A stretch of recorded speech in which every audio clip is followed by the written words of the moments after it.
All right, welcome to another edition of Calfee Now, along with my colleague, Leah Pappas Porner, partner and chair of our Government Relations Practice Group. My name is Mike Bowen, and today we are joined by State Representative-elect Demetriou. Good morning, Representative. How are you? Hey, Mike, I'm great. Leah, Mike, thanks for having me. Doing great, thanks. Absolutely. So we'll get right into it. Can you tell us a little bit about your background and why you decided to run for office? Sure. Yeah, I moved to Northeast Ohio as a young boy, and after high school, I attended the United States Military Academy at West Point. Earned a degree in economics, and then served 5 years as an infantry officer in the Army, which was kind of my first lesson in leadership. Mainly served as a platoon leader, and then as an aide de camp to a general officer. Deployed to Afghanistan in 2014. And then left the service a couple of years later to start my first business, and employed just over 60 people at our peak, and had 10 retail locations and a mobile fleet. We prepared consumer electronics, and it was fun growing that business. I sold that to a larger company last summer, and then now, as you know, Mike, I operate an real estate investment business with my family. But really, I've been kind of found myself as a full-time candidate during my first political campaign this past year. More importantly than that, though, I'm a husband to my wife, Carly. We've been together over a decade. So she experienced all this journey with me that I just kind of laid out. And we have two beautiful boys, Stephen, who's 15 months, and Theodore, who's 3 months. And I'm also very active in my church, Saints Constantine and Helen Greek Orthodox Church in Cleveland Heights. And that's also a very big part of my life. So that's kind of me in a minute, I think. Hopefully that was less than a minute, but that's a quick background on who I am. Well, thanks for sharing your great background, and tell the listeners a little bit about your district. Sure. And where some of the issues that are maybe that as you've campaigned that you've learned from your district, and what you'll be bringing to Columbus with that knowledge. Sure. Yeah. So District 35, which is newly drawn after this, latest round of redistricting that Ohio went through this past year. It's a new district. It encompasses parts of 3 counties. So the southern part of Geauga County, where I live with my family. So we have Bainbridge Township over to Middlefield Township. Then we wrap around Portage County. So I have the eastern and southernmost townships in Portage County. And then we go into the Summit County. So, essentially the southeastern ring of Akron, those suburbs. And, it's very diverse geographically, socioeconomically, and it encompasses a lot of different people and places.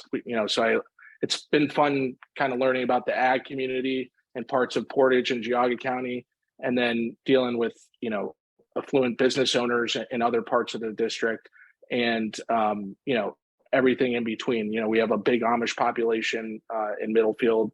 So it's been fun learning about all the challenges, issues, and the good things too that people are facing in their, lives and their businesses, that their families are facing. So obviously we live in a dynamic world. These things are always changing.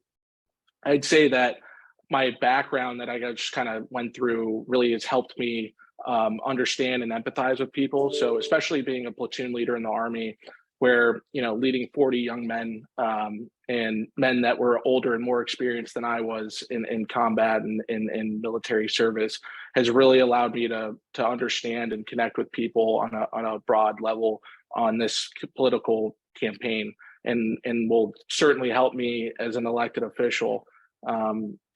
During those 5 years in the service, I dealt with people from all over the world, all different life experiences, and as a young leader, I learned how to, connect with them and address their needs. And that's certainly something I'm going to bring to the table as in the Ohio House. So, and then kind of piggybacking on the end of Mike's question, which I didn't get to, I think, just my experiences as a business owner and as a family man, those are kind of the 2 main reasons why I decided to run. Owning and operating a small business during COVID was challenging. And I certainly empathize with a lot of the business owners and employees I've talked to over the last year, and also families as well that, want to see more options when it comes to education. And as a new dad, that's something I'm really interested in just for my own family and to address for others in the district and the state, really. So. Great. Well, Steve, as you know, we're approaching lame duck session here for the 134th GA. And although you technically will not be sworn in until January, what are some issues that you see kind of coming up in the next couple of months here as we wrap up session? And I guess as a second question to that, and what do you see some issues that'll spill over in the next year and some issues you'll have to have on your table? Yeah, I think there's going to be a lot of big issues that we're going to address in the next General Assembly, but certainly some that will hopefully get addressed in this lame duck session that you laid out, Mike. But I think over the next couple of months, we've already read about it in the news, but there's a big surplus of ARPA funding that we're sitting on in Ohio, which is exciting. But hopefully the legislature gets it right on how to deploy the billions of dollars that we're sitting on and in surplus. So I'm looking forward to seeing what that looks like, and potentially that's something that'll kind of flow into the next General Assembly. Most recently we all read about the Constitutional Protection Act, which is going to raise the threshold of popular votes required to amend the Ohio Constitution, which was kind of introduced by two of my mentors and friends, Representative Brian Stewart and Secretary Frank LaRose. They've been really great to me on over this past year, and two really smart guys. So looking forward to seeing that get through the legislature as well. And lots of the other important issues, social and economic. I think going into next year, I don't want to get into kind of some questions I think that will be coming, but we're going to see a lot on school choice and tax reform, which is exciting. Those are two things I talked a lot about on my campaign, and that I would definitely like to help champion. I look forward to addressing a myriad of issues. And I always say you can't predict the future. I'm going to be a freshman member of a team of 99.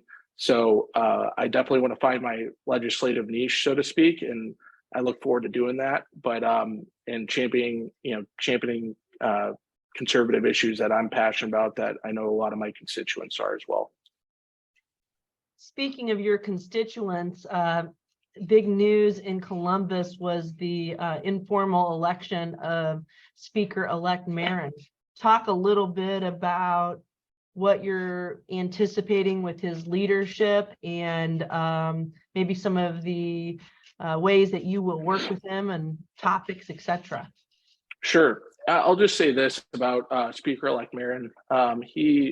He definitely was helpful to me and many other first-time candidates across Ohio, and especially Northeast Ohio, where we had a lot of tough Republican races.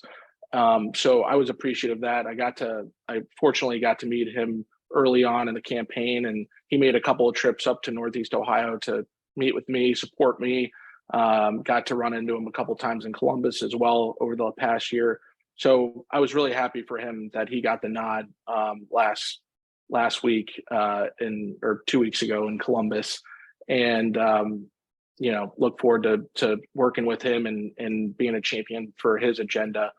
I think we aligned on a lot of issues. That was pretty clear from our first meeting. He's kind of a tax expert and has spent a lot of time reading about his kind of legislative career in the House, a lot of time focusing on some tax issues. We share a desire to eliminate the state income tax and some other taxes that target small business owners, like the corporate activities tax. So I think that'll be something we see a lot of going into the next General Assembly.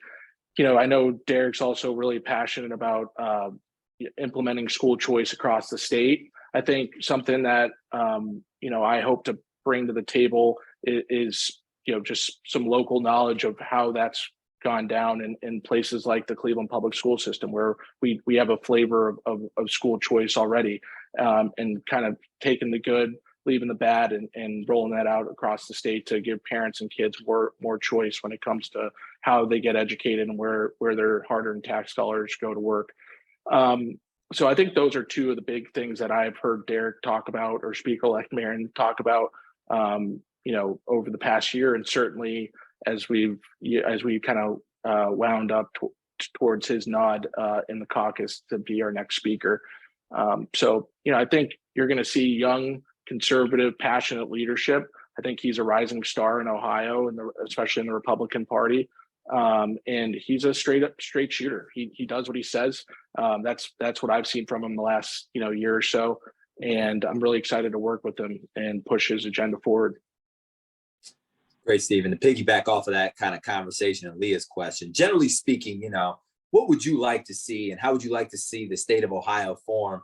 So long as you're an elected official. I mean, I know that's a kind of a long question there, but I think you're going to have a long runway in politics. So trying to see what you want the state of Ohio to accomplish moving forward. Yeah, I'm going to sound like a broken record here, but I think we are going to I think school choice will be implemented to some degree in this next General Assembly. I think it's just generationally, which I'd like to see Ohio kind of think and plan and execute kind of in a more generational mindset.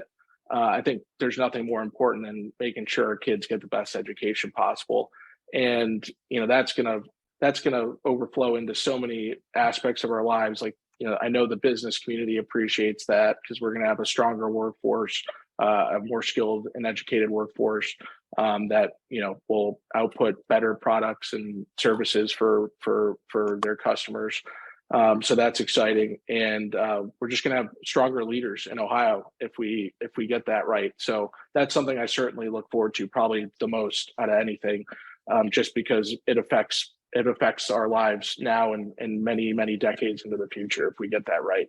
And then secondly is really being a champion for small businesses, and I know that's something your clients will appreciate.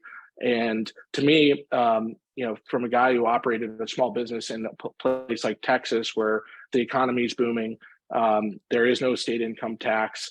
A lot of businesses, both small and large, are moving to places like Texas and Florida. I think we can create that mojo, if you will, here in Ohio too. And I think it starts with a really smart tax-based tax reform policy that gets people excited about moving to Ohio and doing business here. And I think we have a great opportunity to do that. Lastly, I'll say this is, I hear a lot of folks talk about economic development, and I think that's good. And I think, though, in order for it to be good, you have to do it the right way. And hopefully that's where my experience as a small business owner and investor, I can kind of provide some real world insight to how we can get that right in Ohio. And I know that'll be an important issue moving into the next General Assembly as well. So those are just a couple of things I'd like to see. And then, lastly, I talked about kind of getting into my own rhythm as a freshman legislator. I think one area that I'd like to champion, in addition to all those other issues I laid out, is really being a subject matter expert on China and how we can combat, Chinese communist influence at the state level.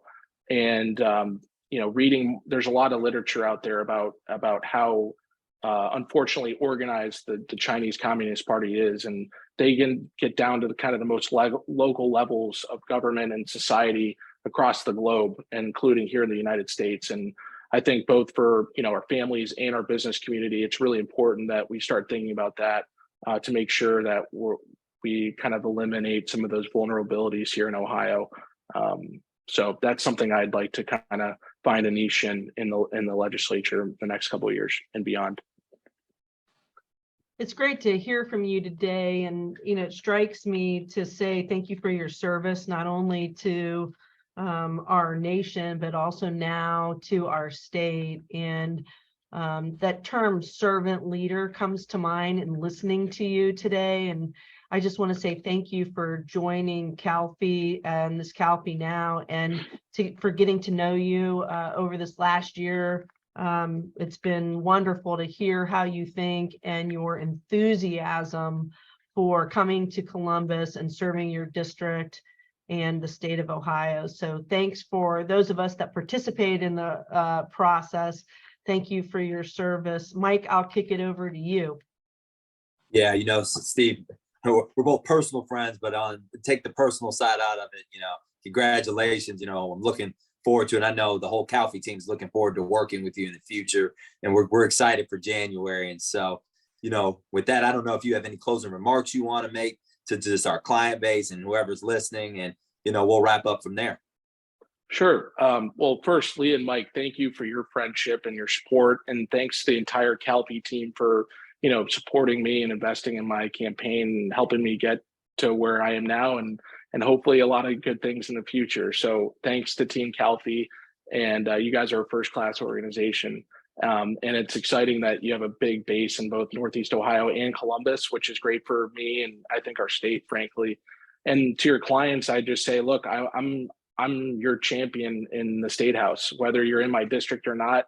I've told supporters in and outside of my district that if you can't vote for me, that's fine, because my vote's going to affect your life if you live here, if you do business here, or all the above. So I look forward to being a servant leader like Leah laid out for your clients and for your team.